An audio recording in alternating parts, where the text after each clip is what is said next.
Hey, what's going on, folks? We have a great show for you today. Lawyer Mike Yoder is going to join us again to talk about the legalities of what happened here. Donald Trump said on True Social, "Wow, in the raid by the FBI of Mar-a-Lago, they stole my 3 passports, 1 expired, along with everything else. This is an assault on a political opponent at a level never seen before in our country, third world. They took his passport? That doesn't seem right." NBC's Tom Winter said new federal prosecutors asked judge to keep Trump's search warrant affidavit sealed to protect the integrity of an ongoing law enforcement investigation that implicates national security. So they're keeping the affidavit sealed. Sean Davis responded and said, DOJ doesn't want anyone to see their FBI raid homework for the same reason they didn't want anyone to see the Steele dossier or the Carter Page FISA warrants or the Trump Ukraine transcript. They're all based on delusional lies and outright fraud by deranged left-wing activists. I mean, their track record of going after Trump is not great. He makes a point. And then we found out this morning that Florida federal courts are set Thursday at 1 p.m. to have a hearing over whether to unseal the Trump Mar-a-Lago search warrant affidavit. Will it be unsealed? Why are they covering it up now? Why did they take his passport? We're going to talk with my lawyer buddy, and he'll provide some insight soon. The show starts now. Thanks for joining. It's the Dream Rare Podcast. Welcome to the show. The way to get the news at the desk or on the road. Let's go. God is great and success in our control. The world is crazy, but we get better from obstacles. It's the Dream Rare Podcast. Welcome to the show. The way to get the news at the desk or on the road. Let's go. God is great and success in our control. The world is crazy, but we get better from obstacles. Yeah. Good morning, everybody. What's going on? And thank you, Mike Yoder, for joining me again. I appreciate you for being here. Thanks for having me on. Yeah, so let's start before we get to the affidavit thing so everybody understands what's going on with the passport. As a citizen with no law degree, it seems a little intrusive and unnecessary to seize 3 of his passports. I don't understand why they did that. I mean, typically whenever you see like a passport seized or something under a court order, not necessarily under a search, typically it's done under the scope of being a flight risk. So whenever you're, charged, you have your arraignment, they have a hearing where you can either post bond or bail.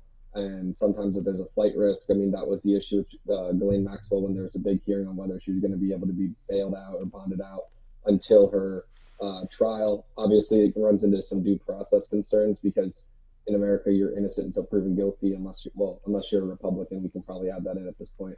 But you're innocent until proven guilty, and detaining someone prior to being convicted would be an unlawful deprivation of their freedom, which is a fundamental right, one of 3. There's only 3 in the Constitution, which are life, liberty, and property. So the concern there with passports typically falls into that scope. But here, seizing Trump's passports, there is no basis to do so. I mean, we've seen time and time again where they've tried to freeze assets, or they've taken very strict measures to keep, criminals within the jurisdiction of the United States so they can arrest them. They don't have to deal with extradition or things like that if they try to flee. But here, Trump's not going anywhere. I mean, the only place that he has any plans to go back to is Pennsylvania Avenue when he takes the office back. The issue with the passports just shows the blatant, patent overbreadth of the search and the seizure, unless there's something that none of us can, even conceptually think of that was contained within that affidavit. There's no reason to do it other than to just harass him. Gotcha. I see some people saying the sound. I put his mic up. Give me a thumbs up if you guys can hear it now, because I just turned it up on my end, so hopefully it works. But do you think they're seizing the passport because they're trying to push the narrative that he's like a huge flight risk? Do you think that's why they took his passports? I mean, it's very possible. I just switched my microphone over. Does that sound better now? Probably, yeah. I don't know if that sounds better. Obviously, I'm actually in DC right now because I have court in an hour. So not using my normal equipment, but hopefully you guys can hear me better now. What was the last question you said? I'm sorry. Yeah, they said it's better. Yeah, do you think they seize this? Because, like, all this stuff that I'm seeing as a citizen, because on one hand, obviously I have a bias. I like Trump and more than I like the people rating him, so I tend to believe him. That's my political bias, is I believe him over them. But if I take my own bias out of it, the fact that they've already kind of exaggerated multiple times against him, them raiding Melania's closet, them taking his passports, it just seems like a nasty overreach where, if, he has these documents that you want to get, or, Roger Stone Jones document and a note, handwritten note. Like, why are you raiding her closet and why are you taking his passports? Like, that, to me, that seems like unnecessary, but I don't know if that's part of like the game. I mean, the most logical explanation for raiding Melania's closet is just take a look at Jill Biden. If you've seen what she's been wearing recently, then that's pretty indicative as to why they would go in Melania's closet. She dresses like a pinata, but you know, like, it's all good. I mean, the shirt she had on yesterday looked like an upside down diaper. 2 days ago, it just looked like a big upside down. Maybe diapers. It was. Maybe she got into Joe's Biden's closet. She just started wearing. She got into diapers. Joe's Depends and wore it on upside down. But the scope of the search warrant, and I covered this a little bit last time we talked about, but for those that didn't hear it last time, the scope of a search warrant is limited to specifically what they're searching for. So in order for a search warrant to be valid, they have to have an affidavit, which we'll get into in a little bit. But the affidavit is the evidence that's signed under oath. It's a sworn statement that is what they use to establish the probable cause. The judge reviews that. The judge determines based on the affidavits or whatever evidence is presented whether there's enough probable cause to issue a search warrant. The search warrant has to state with particularity what it is that they're searching for, but also what locations those things could be in. So for example, if they were looking for a gangbanger that had like a rifle or an AR or something, they wouldn't be able to open like a sunglasses case. And what if there was, a bunch of blow in that sunglasses case? Well, they can't open it anyways because it's a concealed location. Versus if it was sitting on a desk in a room that they were searching for, like a bedroom, then they could seize that because it's a plain view exception.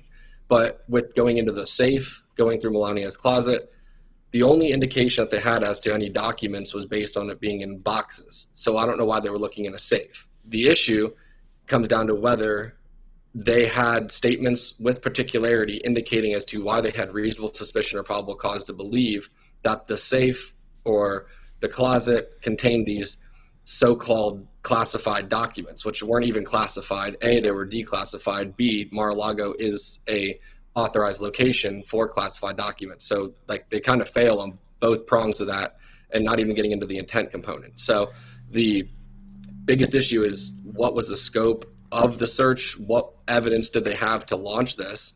And they don't want to let us know that. Is it like, say this isn't Donald Trump and it's not the most high profile case, or maybe say that it is a high profile case because that's why they're doing it. Whatever you can relate this to that would make the most sense. How long do they usually keep the affidavit hidden? Is this something that they would do? And like, when don't they eventually have to tell somebody, or can they keep this hidden for months or years? I mean, it depends on. I mean, if they go through the FISA court, you don't even know that it's happening. There's a lot of constitutional and due process concerns with FISA because you don't even know it's happening. I mean, it gets brought before a grand jury under seal. You don't even know that you're charged. You don't even have a lawyer. I mean, it's almost like they try to do a trial in absentia, which is what they were doing with the J6 raid, where on the J6 committee is nothing more than just putting Donald Trump on trial in absentia, where he's not allowed to defend himself. He doesn't have a lawyer there. It's just like they're trying to push as much information into the ethosphere as they can, whether it's valid or not, because it's not technically a trial, but then they're just regurgitating stuff and people buy, a congressperson or congressman or congresswoman said so-and-so or blah, blah, blah, and all of a sudden the media erupts over it and people take it like it's biblical truth. So it's just mainly trying to just break him, which is never going to work. He hasn't broken yet. It's also trying to harass him, and it's also intended to look into his entire campaign for 2024 as to what the implications are of running. But there is one point I do want to bring up, which is the malicious prosecution component. So the Supreme Court recently changed the malicious prosecution standard, where that's, for those that don't know, that's when you bring a civil action against the government for maliciously prosecuting you. And previously, the standard used to be proof of actual innocence. So I'll use OJ for an example.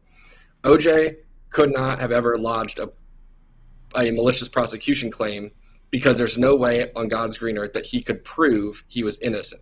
However, because he was found not guilty, he could now, under the new standard as of April 2022, he could bring a malicious prosecution claim. So if charges are dropped, that's considered a win for the defendant. And if the defendant is obviously found not guilty, that's another win.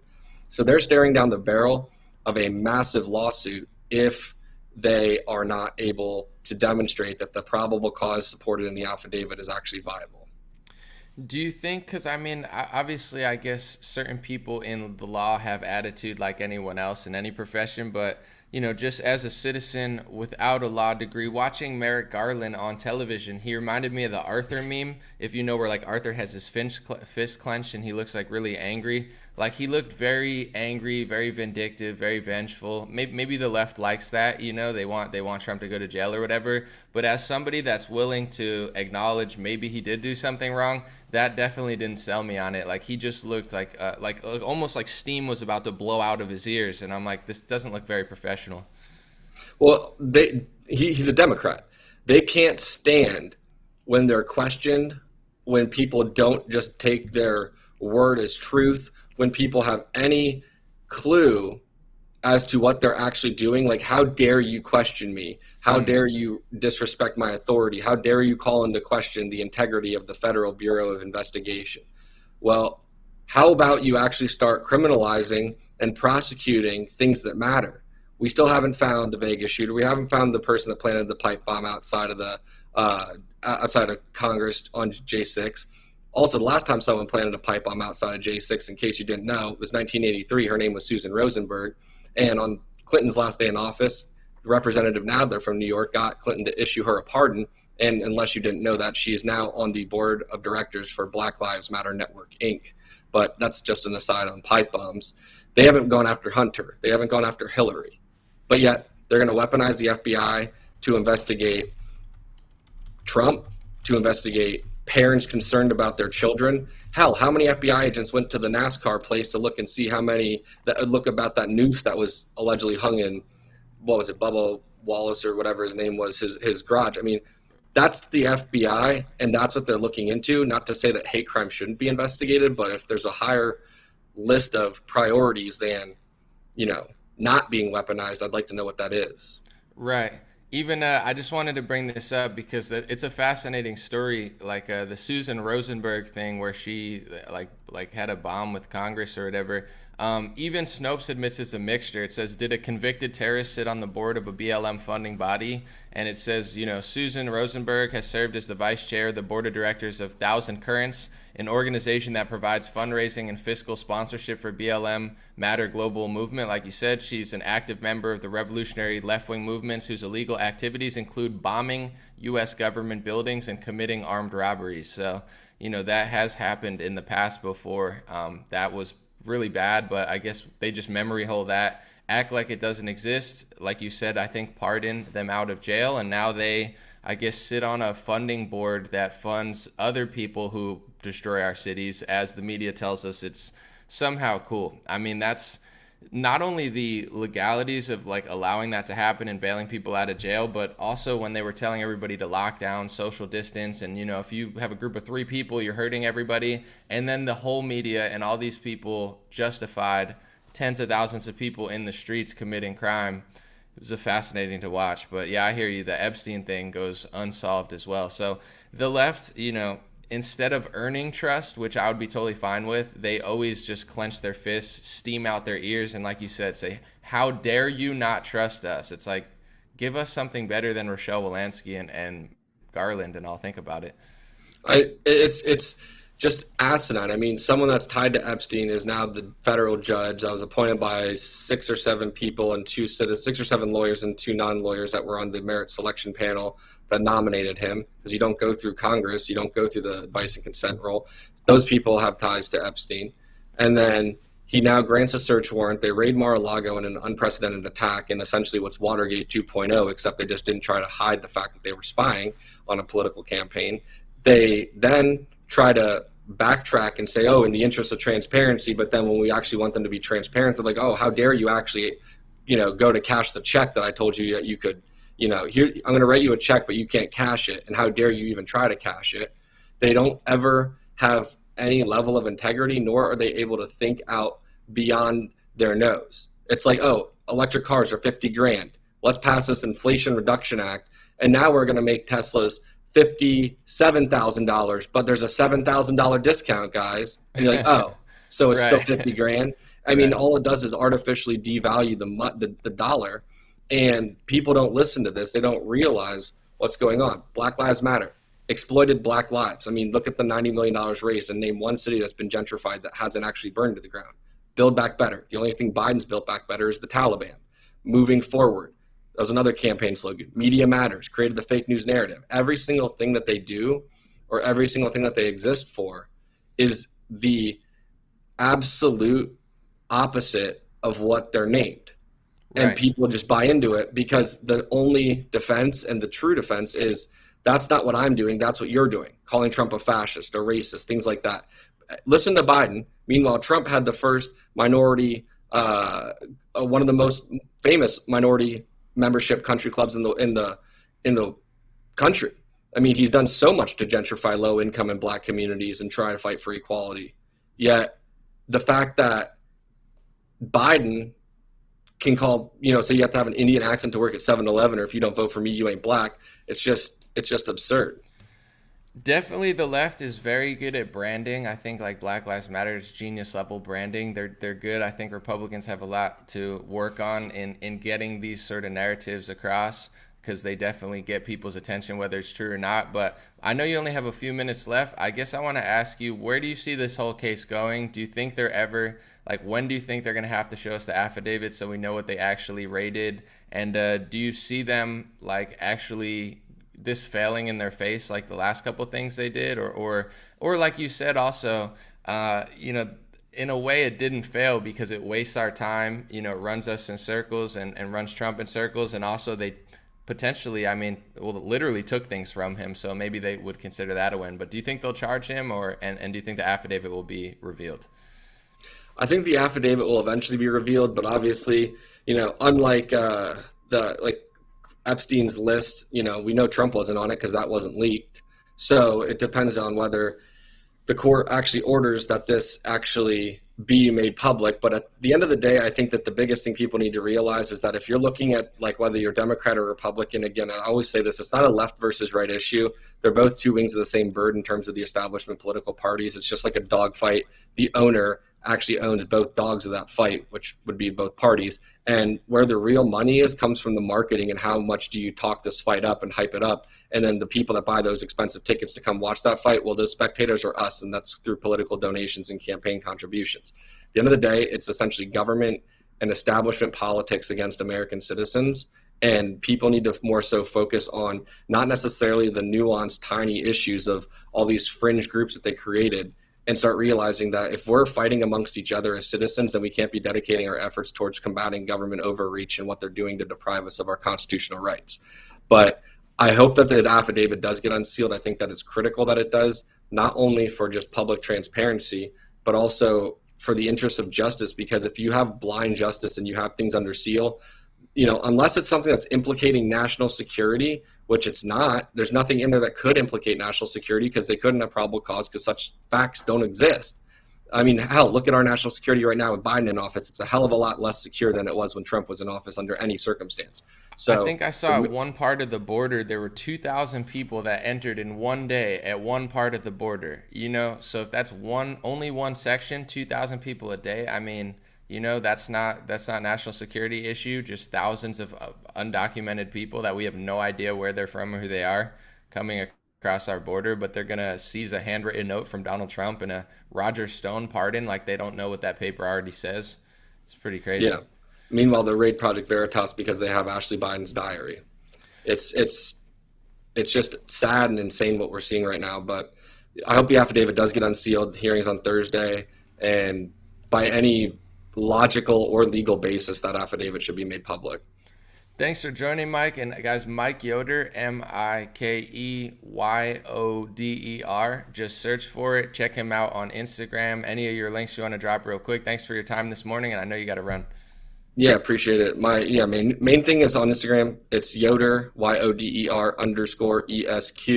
And then also my website, yoderesq.com. I have a workshop where I'm doing constitutional law. I'm teaching it 4 weeks in a row with tons of outlines, charts, briefs. That way you can see that, recorded copies of that. You can look at that and go on my website, yoderesq.com, and it's under the workshops tab. So sign up if you're interested in learning about that. I've done it 5 months in a row, 4-week course every Tuesday night, get a recorded copy. And it's, we got to inform people. At the end of the day, the most important and most valuable asset to people in this country right now is accurate information. Thanks for joining, brother. Thanks, man.